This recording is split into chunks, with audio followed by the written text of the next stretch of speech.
Hello बच्चों, मैं रेनू आपकी हिंदी अध्यापिका। हम कर रहे हैं आज क्लास 11th की हिंदी पाठ्य पुस्तक आरोह भाग 1 के गद्य खंड का पाठ नमक का दारोगा, जिसके लेखक हैं मुंशी प्रेमचंद जी। सबसे पहले हम मुंशी प्रेमचंद जी का जीवन परिचय देख लेते हैं। हालांकि मुंशी प्रेमचंद जी किसी परिचय के मोहताज नहीं हैं। मुंशी प्रेमचंद जी हिंदी साहित्य के सम्राट कहे जाते हैं और प्रेमचंद जी हिंदी साहित्य के ऐसे प्रथम कलाकार हैं जिन्होंने साहित्य का नाता जनजीवन से जोड़ा। उन्होंने साहित्य को जनजीवन के चित्रण का एक तरीका बना दिया। वे स्वयं जिंदगी भर आर्थिक अभाव की विषम चक्की में पिसते रहे। उन्होंने भारतीय समाज में जो आर्थिक और सामाजिक भेदभाव व्याप्त थे उन सबको बड़ी निकटता से देखा था और यही कारण है कि जीवन की यथार्थ अभिव्यक्ति का सजीव चित्रण उनके उपन्यासों में और उनकी कहानियों में दिखाई देता है। मुंशी प्रेमचंद जी का जन्म 13 जुलाई जो जन्म हुआ उनका 31 जुलाई सन 1880 में वाराणसी में एक लम्ही नाम का गांव है, वहां पर हुआ। और इनका बचपन का नाम धनपत राय था, जो वास्तविक नाम था इनका। और आरंभ में जब उनकी रचनाएं उन्होंने लिखनी शुरू की थी तो उर्दू में वो नवाब राय के नाम से लिखते थे। युग के प्रभाव ने उनको हिंदी की तरफ आकृष्ट किया और उसके बाद उनके कुछ पत्रों का भी संपादन होने लगा। सरस्वती प्रेस के नाम से इन्होंने अपनी एक प्रकाशन संस्था भी स्थापित की थी। जीवन की जो कठिन परिस्थितियां थी उनका सामना करने के कारण प्रेमचंद जी का शरीर जर्जर हो रहा था। देशभक्ति के पथ पर चलने के कारण उनके ऊपर सरकार का भी आतंक छाया रहता था, क्योंकि सरकार कई बार अपने स्वतंत्रता आंदोलन में भाग लेने के कारण, अपनी देशभक्ति के कारण इन्हें जेल जाना पड़ा। तो प्रेमचंद जी ने एक साहसी सैनिक के समान हमेशा ही अपने पथ पर आगे बढ़ते रहे। उन्होंने वही लिखा जो उनकी आत्मा ने कहा। वे मुंबई में पटकथा लेखक के रूप में अधिक समय तक कार्य नहीं कर सके, क्योंकि वहाँ उन्हें फिल्म के निर्माताओं की इच्छा के अनुसार लिखना पड़ता था और इन्हें स्वतंत्र लेखन पसंद था। तो जहाँ ये अपना जो है जीवन पूरी तरीके से बदल सकते थे, वहाँ इन्होंने दूसरों के अनुसार चलना पसंद न होने के कारण उस मार्ग को ही छोड़ दिया और सन 1936 में इनका स्वर्गवास हो गया। ये प्रमुख कथाकार थे। जो कुछ भी लिखा जनजीवन का बोलता हुआ चित्र था। इनकी लगभग 400 से अधिक कहानियों की रचना इन्होंने की। इनकी प्रसिद्ध कहानियाँ मानसरोवर के 8 खंडों में संकलित हैं और यहाँ पर आज हम जो कहानी करेंगे वो भी मानसरोवर में ही रचित एक कहानी नमक का दारोगा। और इस कहानी में लेखक ने समाज में एक ऐसी कहानी है जिसमें समाज में व्याप्त भ्रष्टाचार की पोल खोली है और उसी के साथ साथ ईमानदार व्यक्ति की व्यथा और उसे मिलने वाले ईमानदारी के फल का भी चित्रण किया है कि एक व्यक्ति जब ईमानदार बनना चाहता है, ईमानदार होता है और वो अपना काम उस ईमानदारी से करता है, तो उसे इस समाज में शाबाशी मिलने की जगह उसका क्या फल उसे प्राप्त होता है, ये इस कहानी में दिखाया गया। इस कहानी में हम पढ़ेंगे जब नमक का विभाग बनता है तो इसकी कालाबाजारी होने लगती है। नमक का विभाग बनाया गया था, अब सभी को याद होगा कि गांधी जी ने एक डांडी यात्रा की थी, डांडी मार्च किया था और वो डांडी मार्च था नमक के लिए। तो जो नमक कानून था, क्योंकि अंग्रेज़ों के शासनकाल में नमक के उत्पादन पर पाबंदी लगा दी गई थी। नमक जो था वो बहुत ज़्यादा महंगा था, तो उसी को ख़त्म करने के लिए ही जो डांडी मार्च था गांधी जी के द्वारा चलाया गया, वो इसी कानून के अंतर्गत बनाया गया था जब नमक पर रोक लगा दी गई थी। तो जब नमक पर रोक लगा दी गई थी, तो नमक के जो विभाग बने थे उस समय इसकी कालाबाजारी बहुत अधिक होने लगी थी। जो अधिकारी थे वो रिश्वत लेकर इस चोर बाजारी को अनदेखा कर रहे थे। और इन्हीं दिनों में मुंशी वंशीधर नौकरी की तलाश में निकलते हैं। उनके पिता जो वृद्ध हो चुके हैं अपने पुत्र को समझाते हैं और वो उसे बताते हैं कि वेतन के साथ साथ ऊपरी आमदनी से परहेज नहीं करना। वो उन्हें अपने घर की स्थिति बताते हैं कि घर की जो स्थिति है वो ऊपरी आमदनी से ही हमारे घर का उद्धार हो सकता है। वंशीधर ने सब कुछ सुना, अपने पिता की सारी बातों को वो सुनते हैं और अपने धैर्य, बुद्धि, आत्मावलंबन इन पर इन्हें बहुत विश्वास था।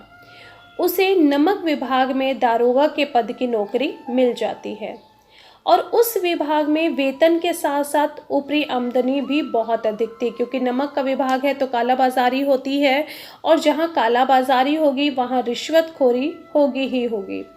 तो उनके पिताजी बहुत खुश हुए। पड़ोसियों के हृदय में कांटे चुभने लगे कि इनका बेटा इतनी अच्छी नौकरी पा गया है। तो अब उस नौकरी पर जब वंशीधर ईमानदारी से काम कर रहे हैं तो उस ईमानदारी का उन्हें क्या फल उन्हें मिलता है कि सर्दियों की रात का समय होता है और जो दारोगा जी हैं वंशीधर, उनकी जब नींद खुलती है तो देखते हैं वो आवाज़ आती है उन्हें कि जमुना का जो जल बह रहा था वहीं से उन्हें गाड़ियों के आवाज़ आने लगती है कि गाड़ियों की आवाज़ थी जो बैलगाड़ियाँ चला करती थी। मल्लाहों का कोलाहल सुनाई देता है, जो मल्लाह होते हैं नाव को चलाने वाले, उनकी आवाज़ सुनाई देती है। उन्हें लगता है कि कुछ गोलमाल किया जा रहा है और उस समय वो वहाँ जाते हैं और सारी जो स्थिति होती है उसकी जांच पड़ताल करने के बाद जो इस कहानी का दूसरा मुख्य पात्र है पंडित आलोपी दीन, वो उसको गिरफ्तार कर लेते हैं। तो उसके बाद क्या इस कहानी में होता है वो हम आगे की कहानी में पढ़ेंगे। तो सबसे पहले हम शुरू करते हैं अपनी कहानी। इस कहानी के दो मुख्य पात्र हैं, वंशीधर, मुंशी वंशीधर और दूसरा पंडित आलोपी दीन। मुंशी वंशीधर जो हैं इस कहानी में वो सच्चाई के, ईमानदारी के, धर्म के प्रतीक हैं और दूसरी तरफ जो इस कहानी का मुख्य पात्र है पंडित आलोपी दीन, वो झूठ के, कालाबाजारी के, रिश्वतखोरी के और धन पर घमंड करने वाला एक ऐसा व्यक्तित्व है जो समय के साथ एक परिस्थिति ऐसी आती है जब वो खुद में बदलाव ले आता है। तो किस तरीके से है ये कहानी, हम शुरू करते हैं कि जब नमक का नया विभाग बना, नमक का नया विभाग बना से मतलब है कि जब नमक के जो डिपार्टमेंट बनाए गए थे वो ईश्वर प्रदत्त वस्तु, ईश्वर प्रदत्त वस्तु से मतलब है ईश्वर द्वारा या गॉड गिफ्टेड हम जिसको बोलते हैं, ईश्वर द्वारा दी जाने वाली वस्तु। क्योंकि हम सभी जानते हैं कि जो नमक है वो समुद्र के पानी से बनाया जाता है और ये गॉड गिफ्टेड होता है। तो इसके वस्तु के व्यवहार पर निषेध हो गया। जब इस पर पाबंदी लगा दी गई थी, नमक बनाने पर जब पाबंदी लगा दी गई थी तो क्या होने लगा था, लोग चोरी छिपे इसका व्यापार करने लगे थे। सीधी सी बात है, जैसा एक एग्जांपल देखिए, यदि हम स्प्रिंग को दबाएंगे, स्प्रिंग अपनी एक परिस्थिति में होता है वो उतना ही खुला रहता है, पर यदि हम उसे दबाएं, उसको प्रेशर के साथ उसको जितना हम दबा के रखेंगे वो कुछ समय बाद उतना ही तीव्र गति से उछलता है, तो उसे हम ज़्यादा देर तक पुश करके नहीं रख सकते, तो कोई ना कोई रास्ता वो अपना निकाल ही लेता है। तो वैसे ही जब इस नमक पर पाबंदी लगाई गई तो लोग चोरी छिपे इसका व्यापार करने लगे। अनेक प्रकार के छल प्रपंचों का सूत्रपात हुआ, अनेक प्रकार से जो समाज में छल थे, कपट थे, वो शुरू होने लगे।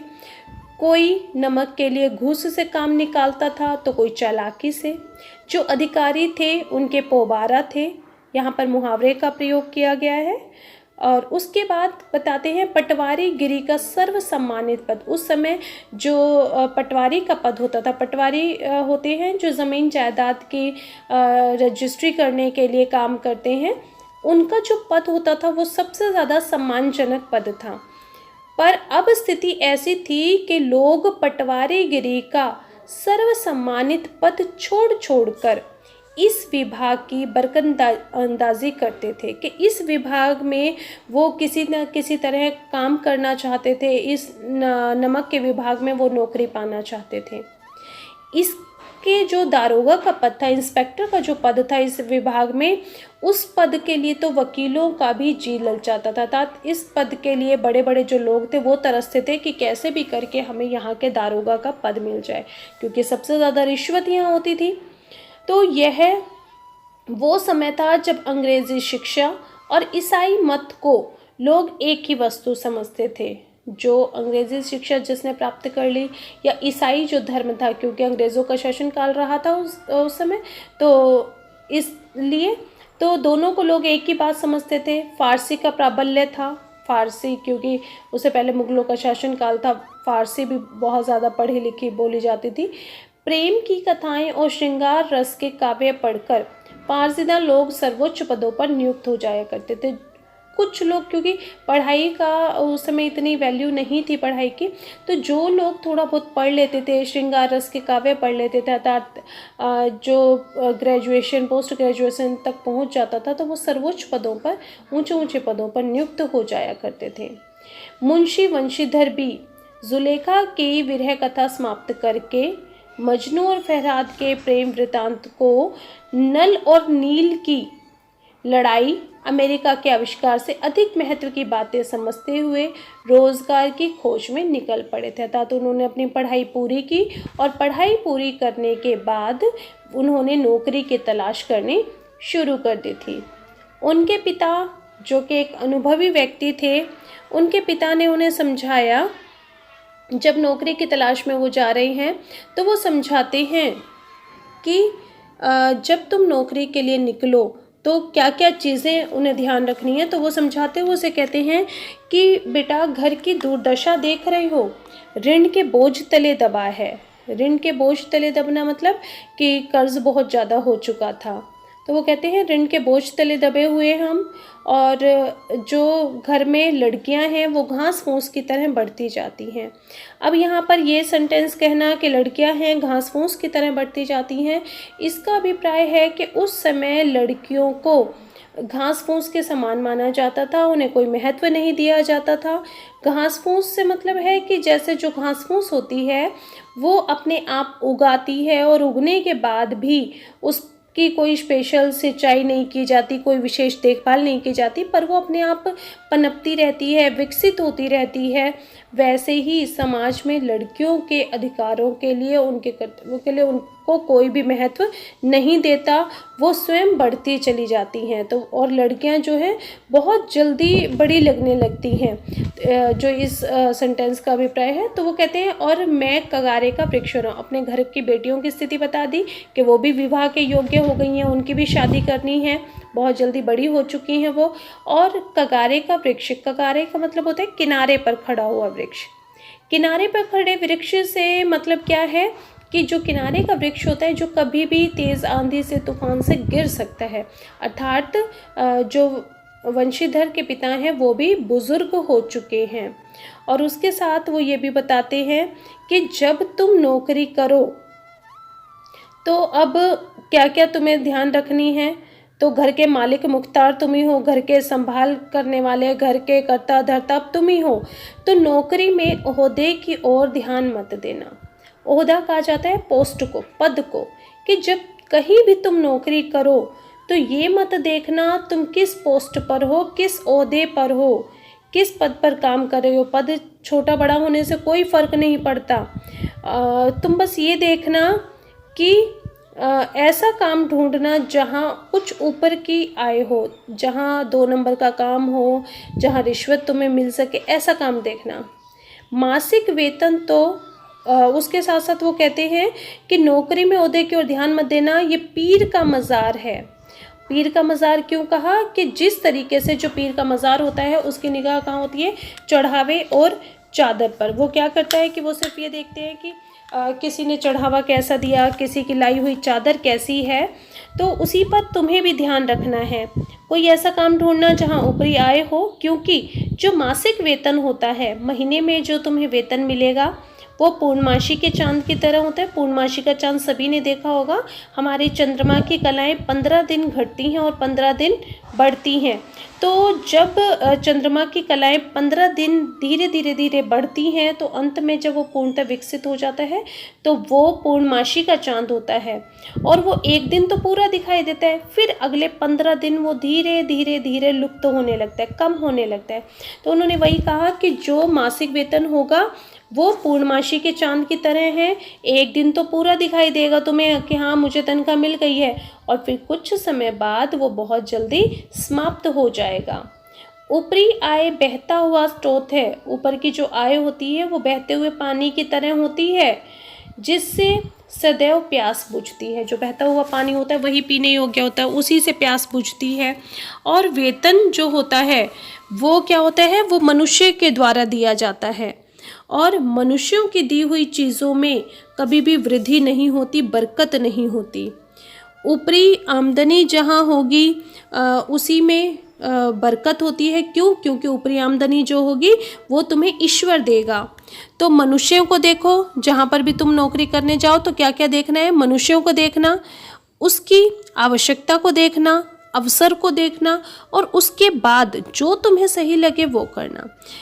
कि मनुष्यों को देखो पहले, वो मुझे कितनी रिश्वत दे सकता है। अवसर देखो कि हाँ वो अवसर है रिश्वत मांगने का, उससे काम निकलवाने का, तो उसके अनुसार अपनी रिश्वत लो और काम करो।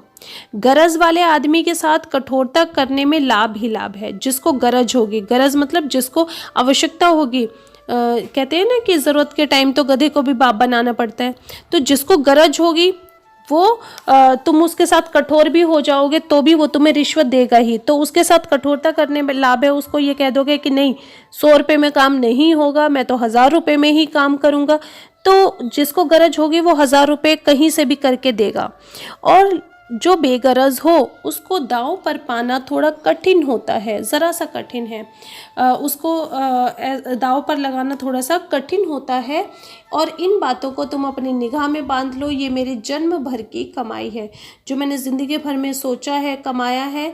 ये उसका सार है कि अच्छी जगह नौकरी करो, और नौकरी ऐसी जगह करो जहाँ तुम्हें ऊपर की आय मिल सके, ऊपरी आमदनी हो सके, और उसी से तुम अपना घर परिवार अच्छा चला सकोगे। जब इस उपदेश को वंशीधर जी ने सुना तो पिताजी का आशीर्वाद लिया। आज्ञाकारी बेटे की तरह सारी बातें ध्यान से सुनी और घर से चल दिए। इस विस्तृत संसार में, इस इतने बड़े संसार में धैर्य अपना मित्र, बुद्धि, पथ प्रदर्शक और आत्मावलंबन उनका अपना सहायक था। ये 3 वो सहायक थे वंशीधर जी के जो कभी भी उनका साथ नहीं छोड़ते थे। तो धैर्य सबसे ज़्यादा था उनके अंदर, बुद्धि पथ प्रदर्शक थी जो रास्ता दिखाती थी कि किस समय किस काम को करना कैसा रहेगा, और आत्मावलंबन अपने ऊपर जो उनका विश्वास था, जो सेल्फ रिस्पेक्ट की भावना थी, जो सेल्फ कॉन्फिडेंस था, वो उनका सबसे अच्छे सहायक था। काफ़ी अच्छे सगुन से चले थे, इसलिए जाते ही नमक के विभाग में दारोगा के पद पर नियुक्ति मिल गई। और जब वेतन अब क्योंकि जो दारोगा का पद था उसके लिए तो कितने लोग तरसते थे। तो अब यहाँ पर जब उन्होंने देखा कि यहाँ तो वेतन भी अच्छा है और ऊपरी आय का तो कोई ठिकाना ही नहीं था, तो वंशीधर जो थे उनके पिता वो बहुत खुश हो गए, फूले ही नहीं समाये कि अरे जैसा मैंने मेरे बेटे को समझाया था उसे तो वैसी जगह नौकरी मिल गई। और महाजन जो थे जिनसे उन्होंने कर्जा लिया हुआ था वो कुछ नर्म पड़ गए कि चलो अब तो इनकी बेटे की जो नौकरी है वो बहुत अच्छी जगह लग गई है, तो अब थोड़े ही दिनों में वो जो है हमारा पैसा वापस भेज देगा, और अब हमें रिश्वत के कारण ही अब हमारा घर जो है वो अच्छा चलने लगेगा। कलवार की आशालता लहराई और पड़ोसियों के हृदय में शूल उठने लगे। महाजन नरम पड़े और कलवार की आशालता लहराई के जो लोग थे अड़ोसी पड़ोसी थे उनके हृदय में शूल चुभने लगे थे कि वंशीधर जो है इतनी अच्छी नौकरी कैसे पा गया। अब जब वहाँ पर ये नौकरी करने लगे थे उस समय की स्थिति बताते हैं कि वहाँ कैसा रहा। तो ये अभी जो हमने पढ़ा जितना भी पैराग्राफ, इसमें अगर हम देखें तो आज हम पहले इसी के ही थोड़े से प्रश्न उत्तर और इसी के साथ हम इसको करते हैं। तो जो पहला पार्ट का जो हमारा पैराग्राफ है, इनकी पंक्तियों को हम देखें तो जो नमक का विभाग है उसके बारे में हम देखते हैं कि नमक विभाग बनने से क्या हुआ था कि नमक का विभाग बनने से बाजार की कालाबाजारी बढ़ गई थी। अधिकारियों के पोबारा क्यों थे? क्योंकि अधिकारी नमक की कालाबाजारी करते थे और उन्हें कालाबाजारी करने के बदले मुंह मांगी रिश्वत मिला करती थी। लोग नमक के विभाग में नौकरी क्यों करना चाहते थे?